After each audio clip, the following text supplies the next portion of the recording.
Last week, we discussed how AI can potentially be leveraged to do some analysis on your retirement plans. And I mentioned the use of personas.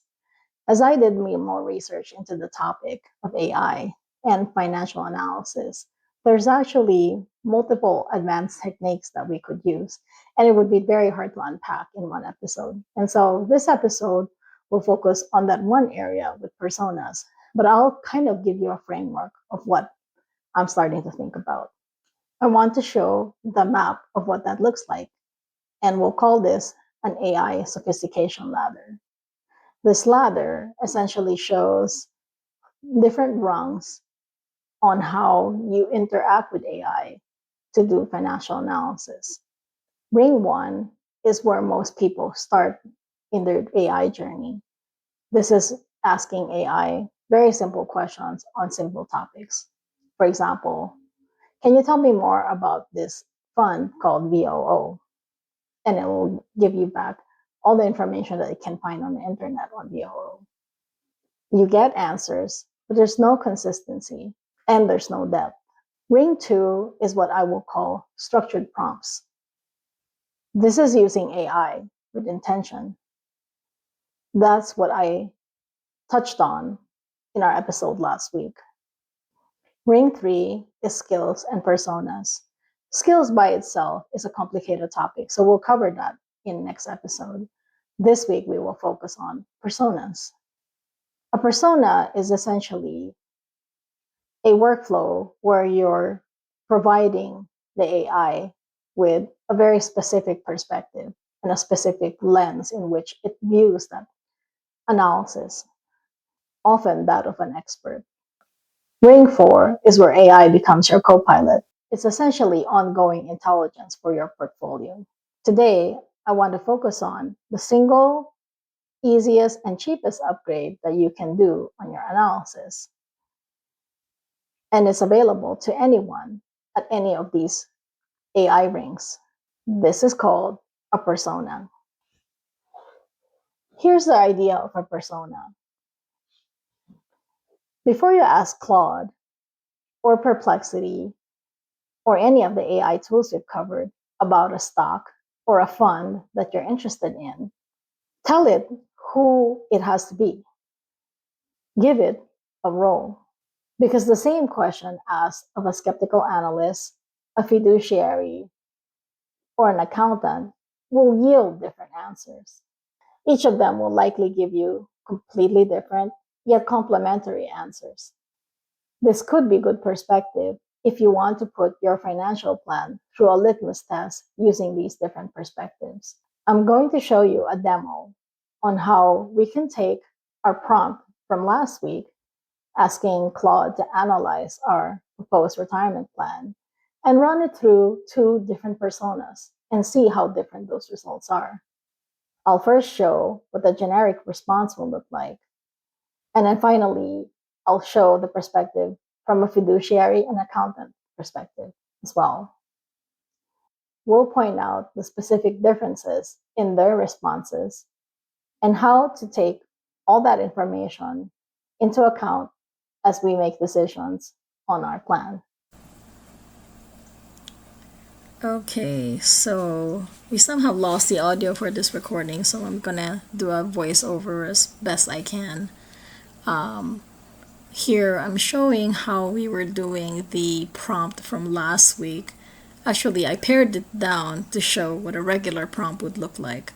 And so if you ask it a very basic question without any context, essentially the same scenario that we had discussed last episode, where somebody is 58 years old and they had a $1.8 million portfolio, would they have, what are the chances of them being able to retire successfully, right? And so if you ask Claude the question, it does a quick answer. Basically, it just reaches for the first answer I think that it knows about based on the small set of data that you gave it. And so yeah, you can see here that there's some basic information it'll give you, right, about longevity, about some of the conclusions and whatnot. However, if we extend this context and give it more color by adding information about Social Security, pension, for example, if you had like additional income through side hustles or other jobs while you're retired, right? Then that changes the context a little bit. There's a little bit more in here. So if we do that,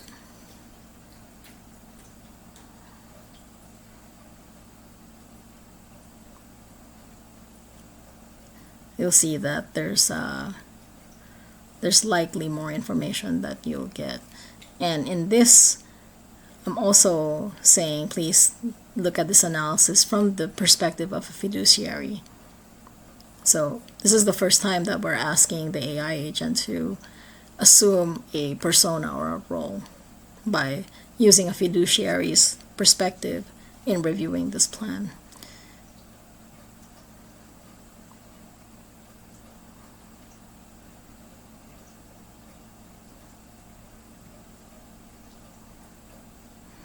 And I also added some mortality tables as part of my context of the question, although I don't think that was necessary.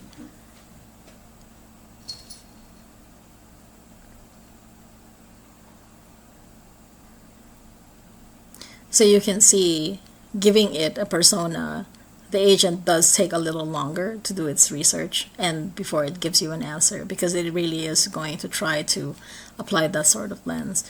And the information that it gives you is going to be slightly different than the simple prompt that I gave at the beginning. And so there's some fiduciary analysis that's happening here.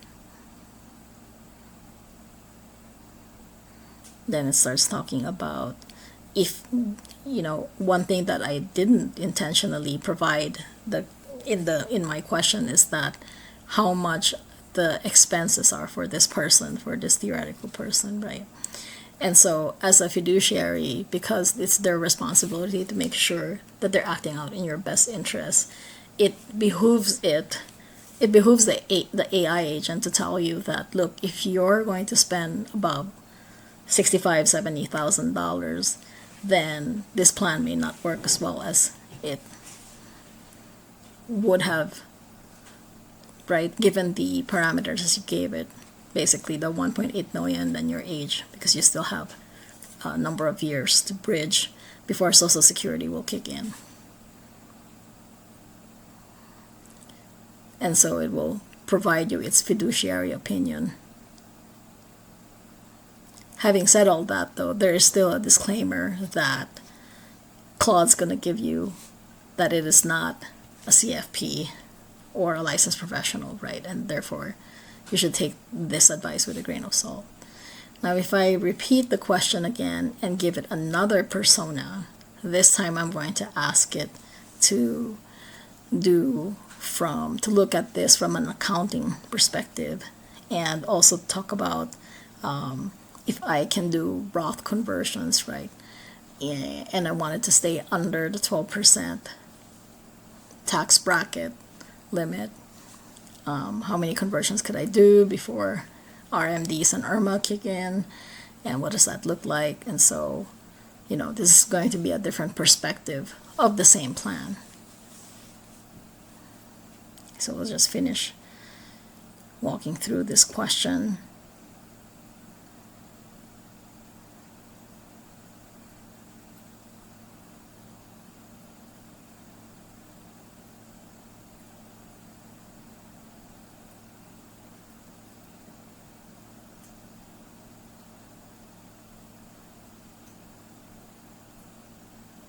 And I also stated here that a lot of the income of this person in the example provided has all their monies in a pre-tax 401k.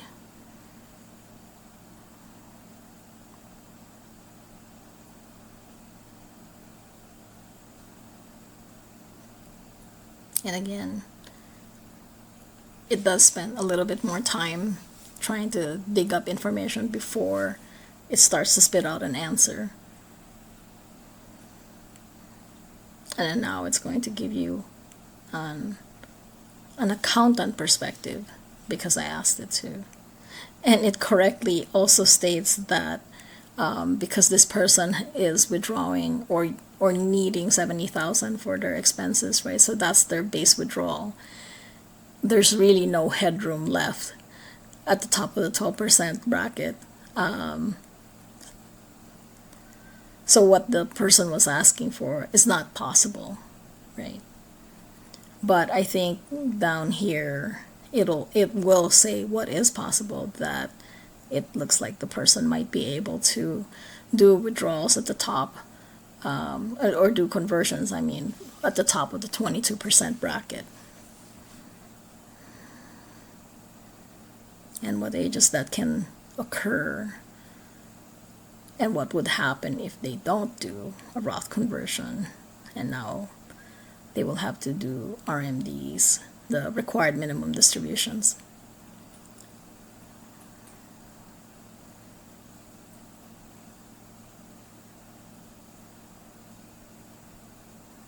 And then, yeah, different tables, the IRMA, how that's calculated, etc. So,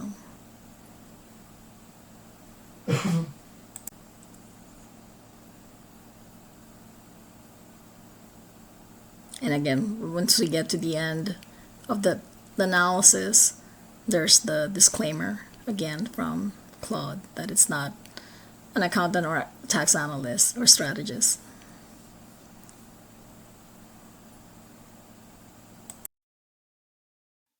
So you see the difference. We use the same AI engine, which is Claude. However, applying a different persona yielded different results. And that's all a persona is. It's just applying a lens to the analysis that you ask it to do. And you can swap lenses depending on what you're trying to assess. Your challenge this week is dead simple. As you ask an AI engine to perform analysis for you, ask it to do the analysis using one persona. You may be surprised to see what it gives you.